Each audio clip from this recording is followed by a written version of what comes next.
आपण जे स्ट्रॅटेजीज वापरतोय स्ट्रेस सोबत डील करायला, त्याला कोपिंग म्हणतो. त्या कोपिंग स्ट्रॅटेजीज दोन प्रकारच्या असू शकतात.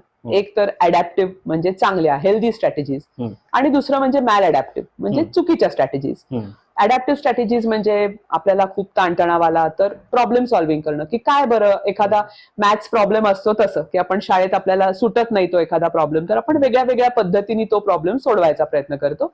आणि मग सॉल्व्ह झाल्यावर आपण स्वतःला फीडबॅकही देतो की हा बुवा या पद्धतीने आपल्याला प्रॉब्लेम सॉल्व्ह करता आलाय, म्हणजे ही पद्धत बरोबर आहे. Okay, so it is problem solving. ती एक चांगली हेल्दी स्ट्रॅटेजी आहे. काही काही प्रॉब्लेम सॉल्व्हच होत नाहीत. बरोबर आहे. आता कोणीतरी आपलं जवळचं गेलंय, किंवा ऍक्सिडेंट झालाय आपला, किंवा एखादा आपला लॉस झालेला आहे मोठा, तो प्रॉब्लेम त्यावेळेला सॉल्व्ह होण्यासारखा नसतो. तर त्या वेळेला आपल्याला ऍक्सेप्ट करायला लागतं. सो ते ऍक्सेप्ट करण्यासाठी जे स्ट्रॅटेजीज आपण वापरतो, कोणासोबत तरी